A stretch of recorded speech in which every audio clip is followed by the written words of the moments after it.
This is the Highly Sensitive Club, episode number 19. Have you been told you're too sensitive, too dramatic, or too much? Do you have big feelings and deep thoughts you don't always know what to do with? I'm Stephanie Lynn, a certified life coach and highly sensitive person. I've helped dozens of highly sensitive clients feel more energized, more confident, and more in control of their high sensitivity. In these episodes, you'll get the information and inspiration to level up your life as a highly sensitive person too. Welcome to the Highly Sensitive Club.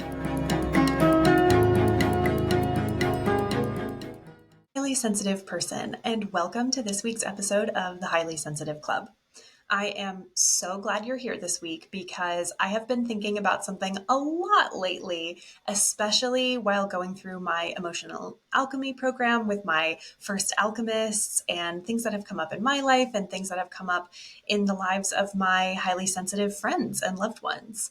And so today I really think this is going to help you. And we're talking about how to get out of the guilt and the self-judgment loops that we get ourselves into as highly sensitive people. So as highly sensitive people, or HSPs, we process a lot of information. We are really good at meeting very high standards and following rules and doing all of the quote unquote right things. And this is probably something that you developed very early on in your life because you were very sensitive and very aware of the things that were going on around you. And you probably wanted to make deeper connections with your loved ones and your authority figures. So you learned from your parents or your teachers or your friends or your mentors that being hard on yourself was tough love and that's how you get yourself motivated. Sometimes you just have to be firm with yourself, right? Because that's how the people that we cared about and the people that we looked up to treated us. The problem is, for highly sensitive people, it rarely works to make ourselves feel guilty or shamed or to judge ourselves for the things that we haven't done well. We are already processing so much information. Our feelings about what we've done are already so intense. If we are disappointed or if we feel like we failed something, we are already so disappointed and feeling so intensely internally. We don't need people outside of us saying, well, you could have done better or you should do this. That stick mentality versus the carrot mentality tends to be where a lot of us internalize this voice in our heads. And then we decide that in order to motivate ourselves or in order to get ourselves to do something we don't want to do, we have to yell at ourselves. We have to be mean to ourselves. We have to say things that we think are going to get us moving and are going to keep us moving forward. And we become our own taskmasters. Someone you trusted used this technique on you because they thought that's what you needed to help guide you in the right direction. And then eventually you internalize it and you just do it for yourself so that they don't have to do it anymore. They didn't have to tell you, well, you should have done this, or you could have done better, or you need to just suck it up and go ahead and take care of this task. You did that to yourself because you didn't want to have that conflict. You didn't want to have those arguments with the people that you loved and looked up to anymore. So over time, as you've internalized this self-judgment, then you might forget what it actually feels like to have a little bit more compassion for yourself. If you have read Self-Compassion by Kristen Neff, this is just a little reminder for you, or if you're into Brene Brown, which I am, being vulnerable and compassionate with yourself is actually the best way to help motivate yourself. And we all get caught in these loops sometimes where we just feel so guilty or we feel like, oh, I'm not good enough. I didn't do this right. Maybe I should quit now. This didn't turn out the way I expected. All of these things, these thoughts that roll around in our heads that don't really serve us. And the alternative is to accept yourself and to treat yourself the way that you would treat a friend. So if your friend came to you and said, I really wanted to work on some house projects, but I decided to watch some Netflix instead, you wouldn't say, well, why would you do that? That was stupid. You would say, oh, yeah, that makes perfect sense. We all feel that way sometimes, right? Or if a loved one came to you and said, oh, I really wanted to go for a walk today, or I really wanted to exercise, but I ended up just doing too much work instead and going over the time that I had allotted. You wouldn't say, well, you shouldn't have done that. That was stupid. I can't believe that. What a terrible choice. You need to do that differently. That's the way that we talk to ourselves, but we would never talk that way to a friend. We would never talk that way to a loved one. So it's time for you to start treating yourself like a loved one. Treat yourself like you have a separate relationship with you than you do with other people. Now, this might sound a little weird because you might be thinking, how can I have a relationship with myself? Like I'm in me, like I'm always hearing my own thoughts. How does this work? So it might be helpful to you to picture talking to yourself as though you are sitting in a chair and say you're driving and you're in the car. There's a version of you who looks just like you sitting in the passenger seat with you that you can actually talk to in your mind, or you can do it out loud if you're an external processor. Sometimes I like to do both. And just imagine treating that version of you, who is just you, the same way that you would treat a loved one. You would never say, oh, I can't believe you did that. You're not good enough. You're never going to be good enough. You're just going to quit. Of course not. You would say, that's totally okay. You can get it next time. It's okay to have an off day. It's okay not to do it this time. What do you really want? What do you really care about? I completely support you. Doesn't it feel so much better when you think about saying those things to yourself? So, my emotional alchemists in the program have been working through how to feel especially negative emotions. Some of them have been working on how to expand their capacity for positive emotions too, but the negative emotions are the really interesting ones because our society tells us that your job is to live in the pursuit of happiness, right? It's part of the American culture to pursue your happiness. And we think that if we are not happy, or if we're not satisfied, or if we're not joyful, or if we're not entertained, or amused, or having fun, that something is wrong, that something is wrong with us. Especially as highly sensitive people, if we've internalized this message that if you aren't feeling comfortable and if you aren't happy, something is wrong, then you're going to feel it way more intensely than the average person. And that's why it's so dangerous, because over time, this becomes a chronic habit that we have of judging ourselves for the feelings that are completely normal and totally available to us and part of who we are as human beings. We can't get away from the 50%, the stuff that's uncomfortable, the negative, but that doesn't mean that when we feel those things, it's a bad thing. It can actually be a really beautiful thing to sit with yourself when you're in some pain or when you're grieving or even when you're angry and just accept and love that part of yourself so completely and deeply, just like you would with a loved one. So, a lot of times, what we were talking about in the program is feeling uncomfortable with our guilt or our avoidance, or feeling uncomfortable with our anxiety, or feeling uncomfortable with our disappointment or our frustrations. And so we decide we're going to avoid. We're going to watch some Netflix instead. We're going to play some video games. We're going to go outside and go for a walk. But we're going for a walk and we're going to listen to our headphones, or we're going to listen to a book so that we don't have to sit with our own thoughts. And that's how we end up pushing ourselves away mentally and emotionally. And we live in this state of judgment where we're like, not only am I feeling hurt, not only am I feeling disappointed, not only am I feeling unmotivated, but now I'm judging myself on top of it. I'm telling myself that I should be able to do better. I should be able to figure this out. I'm a smart person. Why can't I just do this? I just need to suck it up and go for it anyway, right? All that self-judgment piled on top just becomes this avalanche of emotional overstimulation that we create in our own brains that stops us from taking action. Because think about what you do when you're feeling frustrated or you're feeling worried or you're feeling anxious. You might at this time be running away. You might be trying to avoid. You might be trying to distract yourself until the feeling goes away. But the problem is the feeling doesn't ever really go away. It just dampens for a little while and then it comes back in weird ways. So, what we discovered with my emotional alchemists recently is that when you can sit with your emotions, maybe you describe them. Maybe it's a visualization of you sitting right next to you, just like I described. Maybe it's a visualization of your emotion as an object. What shape does it have? What color does it have? How heavy does it feel? When you can just look at your emotions in a neutral and loving and accepting way, then you can start to recognize that they're all part of who you are, that there's nothing wrong with them, and you can start to let go of that self-judgment. This is really, really crucial for highly sensitive people because, again, the more you judge yourself, the more you keep yourself stuck and the more you make yourself feel like I need to hide because you're literally triggering a threat response in your brain. you are attacking yourself and saying these mean things to yourself. So you try to run away, but the problem is we can't run away from ourselves. No matter where we go, there we are, as the phrase goes.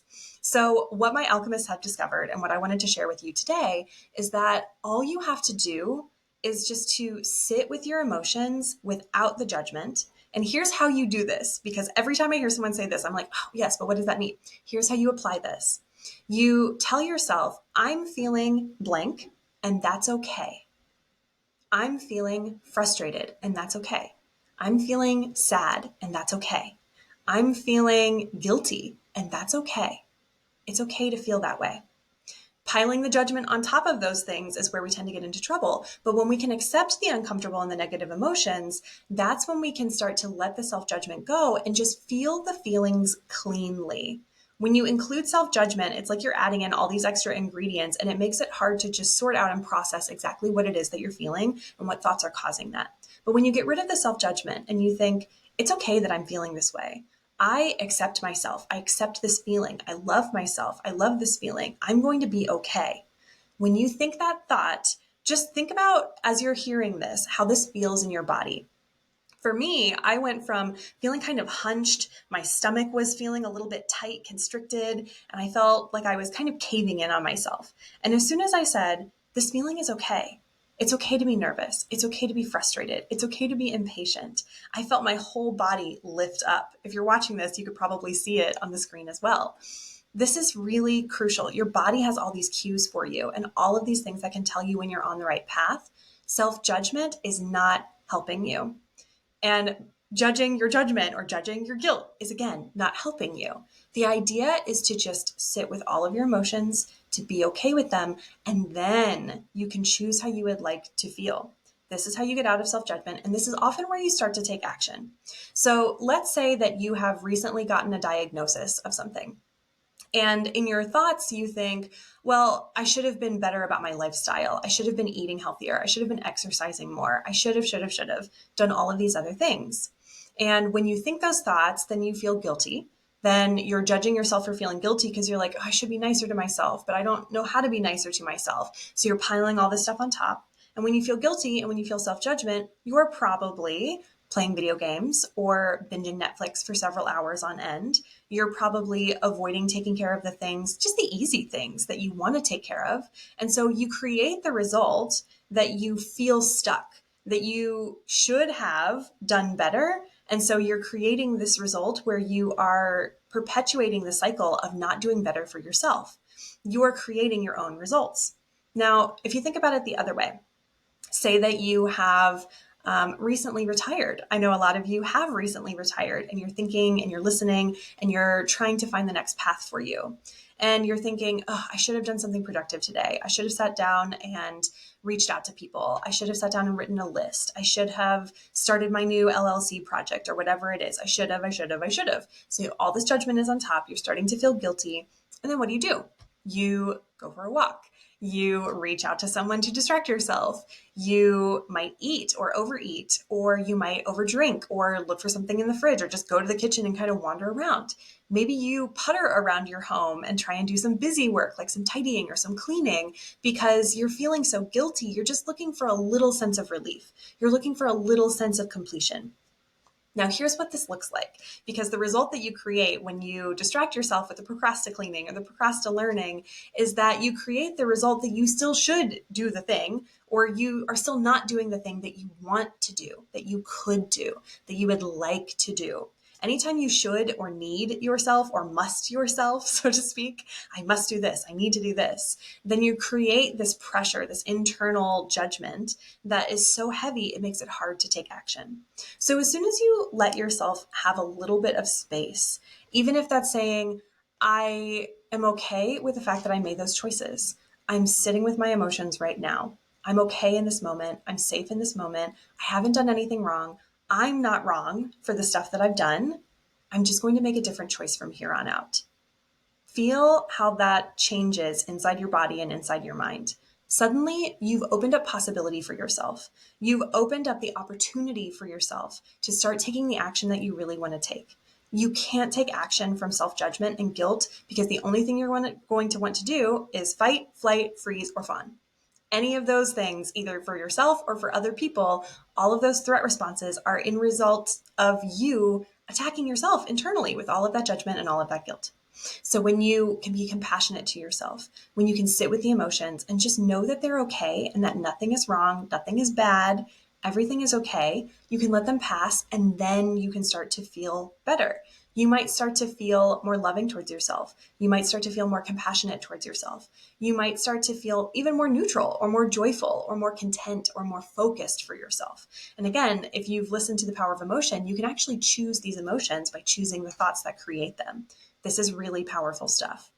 So when you choose to let go of the self-judgment, to be okay with your emotions, to accept and love yourself no matter what, then traction starts to happen. So then you might start thinking, let's go back to the diagnosis. You get this diagnosis and you think, okay, this is the reality of my situation. What can I do to take care of myself? I'm invested in taking care of myself. These are interesting questions and statements to say to yourself, because when you think, I'm invested in taking care of myself, then that probably creates a sense of compassion or care or concern or relief. When you feel that way, then you can take the action of eating better foods that make you feel good, of getting outside and exercising, of giving yourself rest, but true rest without the guilt and the doubt and the shame, everything looming over you.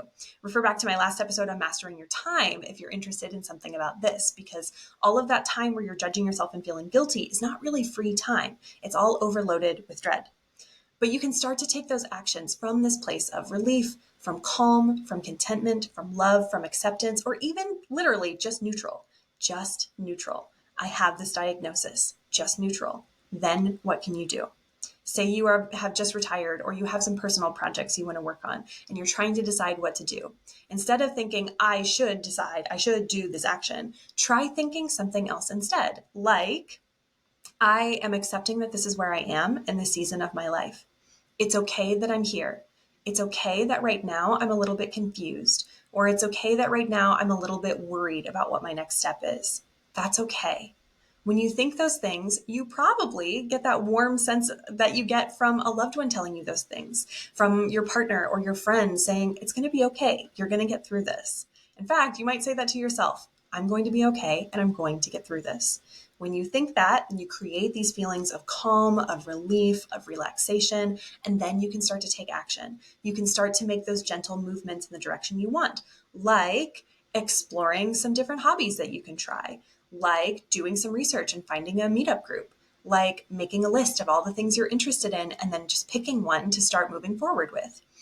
Again, when you're with the self-judgment, it's hard to make those actions. When you're with the relief, the self-compassion, the love, the acceptance, it becomes so much easier to start taking those baby steps that you really want to take. I hope that this episode was helpful for you today. And just to recap, the goal here is to help yourself get out of long-standing habits and long-standing internal voices of self-judgment and guilt and shame about the feelings that you're feeling that are completely normal and completely natural. It's okay to feel uncomfortable. It's okay to feel negative emotions. It's okay to feel the 50% of your emotions that are not the comfiest, that you might not seek out. But loving and accepting those things actually gives you more space, more grace, and more opportunity to do the actions and try the things that you really want to try. I really hope this was helpful for you today, because it's something that I've been processing for myself. It's something my alchemists have been processing as well. And it helps so much to keep coming back. It's a practice to keep coming back to that space of love and self-acceptance. And again, if this is not a habit you have, this is something that you can learn. This is a skill. 10 years ago, I did not have this skill. I was one of the most self-judgmental people I have ever met. And I then turned it around on other people, and I was extremely judgmental of other people too. I just was so mean to myself. Anytime I was not being perfect about my work, anytime I wanted to do something and I didn't do it, or avoided, or I distracted myself, anytime I fell short of my 110% expectations, I was really, really mean to myself. And getting into therapy, healing those parts of myself that were trying to help me, and just recognizing that it was coming from that place of good intention, but that the way I was doing it was not helping me at all. That has changed my life. And over the last 10 years, especially over the last 2, since I've gone through coach training, it has really, really changed the way that I approach myself, because I even had, it's still, we're all human, right? I even have those self-judgment habits and thoughts that come up for me as well. And every time I think them, I think, thank you for your input. I know you're trying to help. I've got this. It's okay for me to feel the way I feel. I've got this. It's okay. I've got this. You've got this. Just like you would say to a friend. If you are interested in learning more about how to take this to the next level, if you want to work with someone who's done this work, who's helping other people do this work to help you process with someone one-on-one in that very private, personalized sphere that we highly sensitive people like, I would love, love, love to help you. This is my passion. This is my calling. And it brings me so much joy to see my clients making progress, having their aha moments and their light bulb moments, and then using the thoughts and the tools and the techniques that they're learning with me to improve their lives every single day. This is really juicy stuff, and I would love, love, love to work with you. So if you're interested, you can go ahead and send me an email at steph@stephanielynn.com. I'll put the information in the show notes as well, or you can go to stephanielynn.com and click the book a call button so that we can have a conversation. You can hear my voice, I can hear yours, and we can have just a discussion about what you would like in your life, what you would like to be different, what's getting in the way, and what could be next for you. Thank you so much for listening to this week's episode, and I will see you on the next one.